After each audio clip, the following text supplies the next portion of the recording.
आज का हमारा टॉपिक है इलेक्ट्रिक फ्लक्स।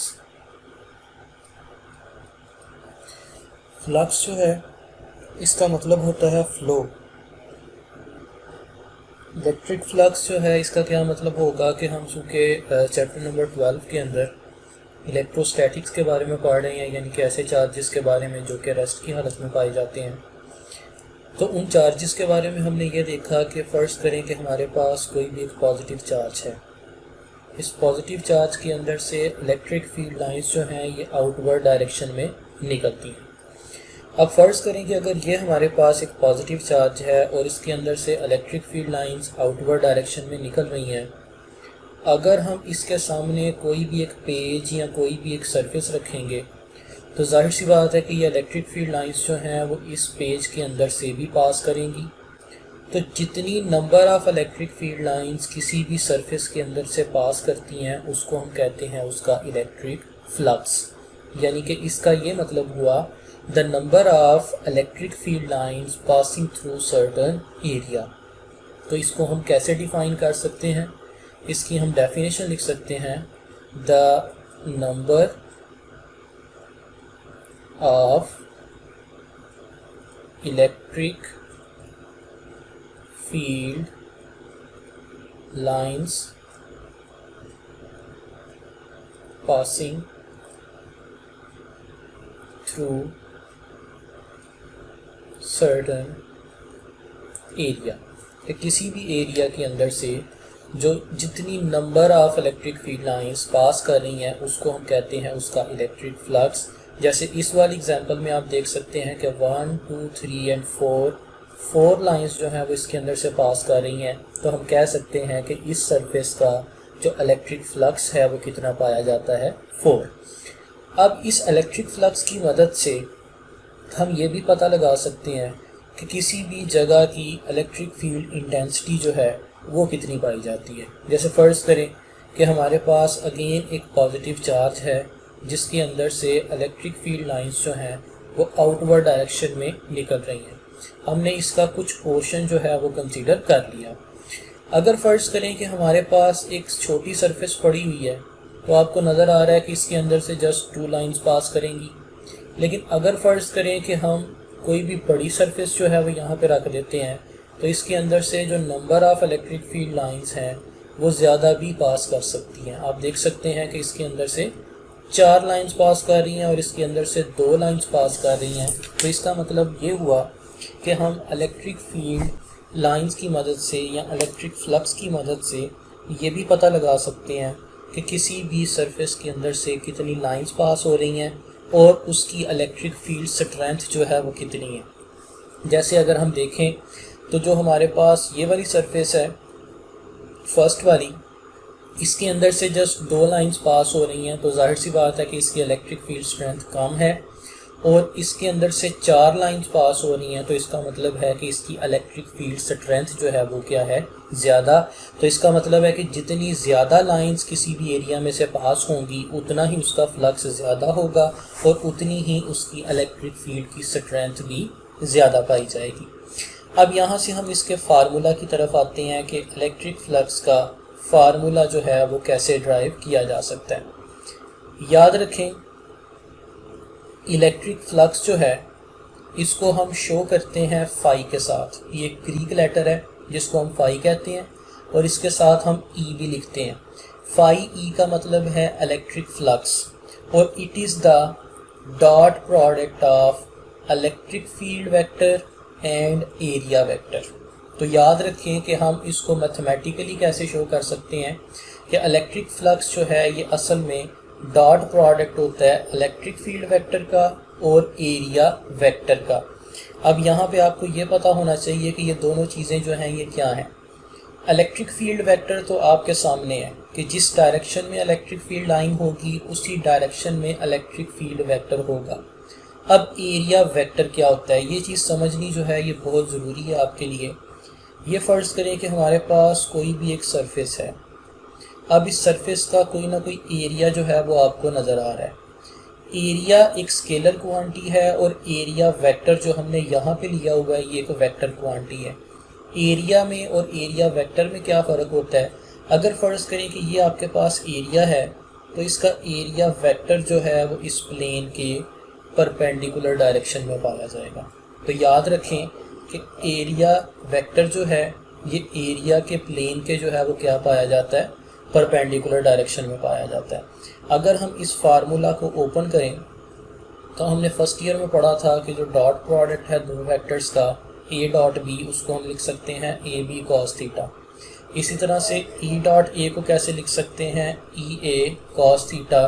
तो इसका मतलब है कि इलेक्ट्रिक फ्लक्स का हमारे पास क्या फार्मूला होगा कि it is the dot product of electric field vector and area vector, और इसका फार्मूला होता है ई ए मल्टीप्लाइड बाई कॉस थीटा, और थीटा वो एंगल है जो कि इलेक्ट्रिक फील्ड वेक्टर और एरिया वेक्टर के दरमियान बन रहा है।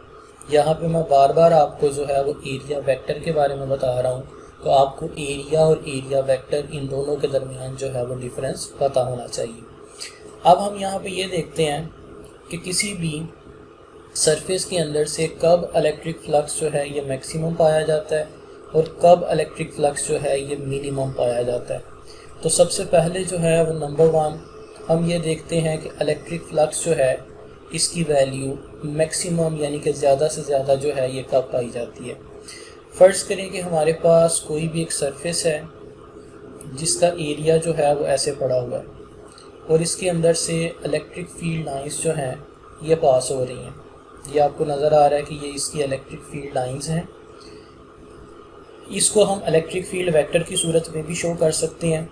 अब अगर ये इसका एरिया है तो इसका एरिया वेक्टर किस तरफ होगा? इस प्लेन के परपेंडिकुलर डायरेक्शन में।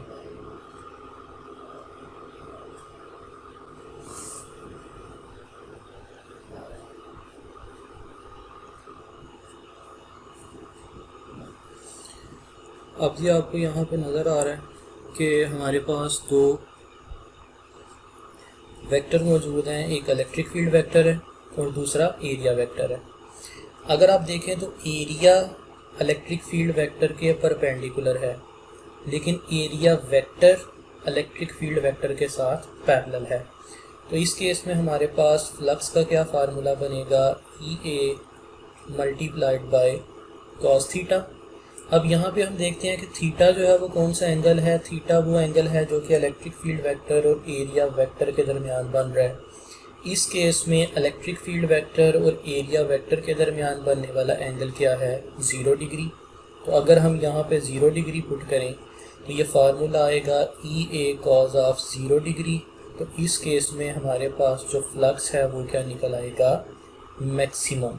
तो इसका मतलब ये हुआ कि जब आपके पास एरिया इलेक्ट्रिक फील्ड के परपेंडिकुलर हो या area vector electric field vector के साथ पैरेलल हो, उस केस में हमारे पास जो फ्लक्स है वो क्या निकलता है? मैक्सिमम। तो मैक्सिमम फ्लक्स की जो है वो हमारे पास क्या कंडीशन निकली? हम मैक्सिमम फ्लक्स की कंडीशन जो है वो यहाँ पे लिख सकते हैं कि व्हेन एरिया इज़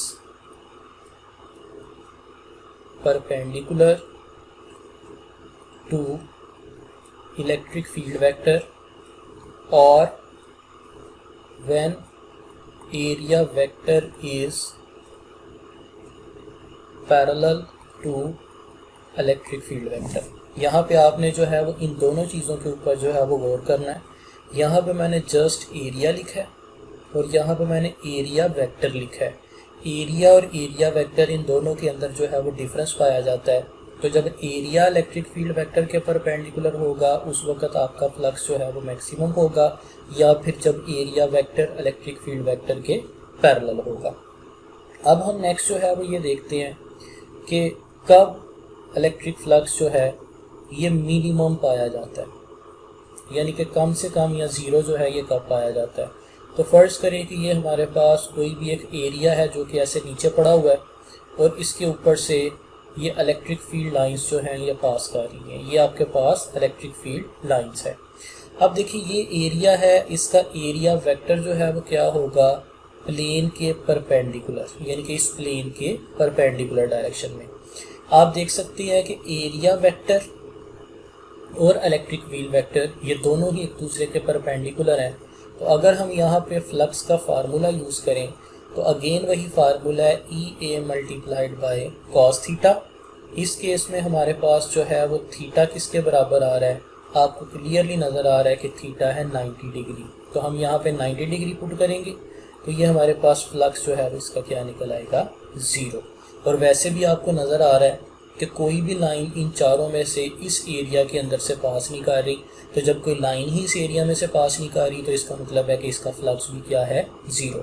तो इस केस में जो है वो हम कह सकते हैं कि when area is parallel to electric field या फिर when area vector is perpendicular to electric field vector. तो हम यहाँ पे जो है वो इसकी कंडीशन लिख सकते हैं कि हमारे पास जो मिनिमम फ्लक्स है उसकी कंडीशन क्या है कि when area is parallel to electric field vector और व्हेन एरिया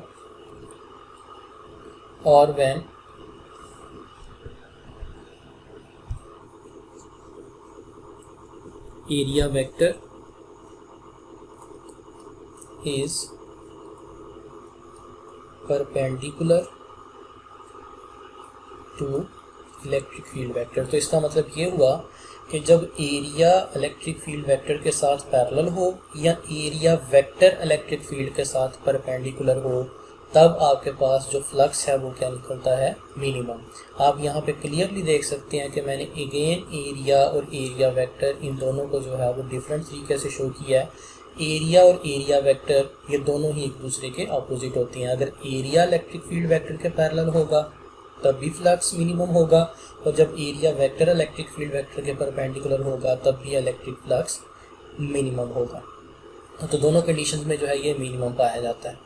लास्ट में जो है वो हम यहाँ पे देखते हैं कि अगर फ़र्ज़ करें कि हमारे पास कोई भी एक एरिया है जो कि ना तो पैरेलल है और ना ही परपेंडिकुलर है, यानी कि ना ही वो पैरेलल पाया जाता है और ना ही परपेंडिकुलर पाया जाता है। जैसे फ़र्ज़ करें अगर ये हमारे पास एरिया जो है ये ऐसे किसी एक एंगल के ऊपर पड़ा हुआ है और इसके अंदर से ये इलेक्ट्रिक फील्ड लाइंस जो हैं ये पास हो रही हैं।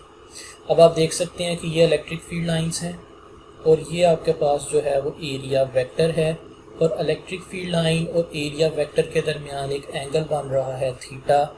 इस केस में हमारे पास इलेक्ट्रिक फ्लक्स जो है वो क्या निकलेगा, EA cos ऑफ थीटा। और ये थीटा जो है ये डिपेंड करता है कि ये कौन सा एंगल है, ये कोई भी एंगल हो सकता है 0 और 90 के दरमियान। तो आपको यहाँ पे कंक्लूजन ये मिला कि अगर एंगल जो है electric field vector and area vector के दरमियान 0 डिग्री होगा तो आपका फ्लक्स जो है ये मैक्सिमम होगा। अगर एंगल जो है ये 90 डिग्री होगा इलेक्ट्रिक फील्ड वेक्टर और एरिया वेक्टर के दरमियान तो आपका फ्लक्स जो है वो 0 होगा। और अगर एंगल जो है ये 0 से लेके 90 डिग्री के दरमियान होगा तो आपके पास 0 और मैक्सिमम के दरमियान कोई ना कोई इलेक्ट्रिक फ्लक्स की वैल्यू पाई जा सकती है। अब लास्ट में जो है वो हम ये देखते हैं कि इलेक्ट्रिक फ्लक्स जो है ये एक स्केलर क्वांटिटी है, क्योंकि इलेक्ट्रिक फ्लक्स जो है ये इलेक्ट्रिक फील्ड वेक्टर और एरिया वेक्टर का डॉट प्रोडक्ट होता है। तो इसका मतलब है कि इलेक्ट्रिक फ्लक्स एक स्केलर है, इसका जस्ट मैग्नीट्यूड होगा, इसकी कोई डायरेक्शन नहीं पाई जाती। और हम यहाँ से इसका यूनिट भी निकाल सकते हैं। इलेक्ट्रिक फील्ड इंटेंसिटी का यूनिट होता है न्यूटन पर कूलम, एरिया का यूनिट होता है मीटर स्क्वायर। तो इसका मतलब है कि इलेक्ट्रिक फ्लक्स का हमारे पास क्या यूनिट होगा, न्यूटन मीटर स्क्वायर पर कूलम। तो ये था आपके पास इलेक्ट्रिक फ्लक्स के बारे में टॉपिक। इसमें अगर कोई भी क्वेश्चन हो तो वो आप पूछ सकते हैं। आज का हमने जो लेक्चर पढ़ा इसके अंदर से सिर्फ और सिर्फ आप MCQs और शॉर्ट क्वेश्चंस की तैयारी कर सकते हैं, यानी कि आपको ये पता होना चाहिए कि कब फ्लक्स मैक्सिमम होता है और कब फ्लक्स मिनिमम होता है, उसका यूनिट और उसकी नेचर के बारे में।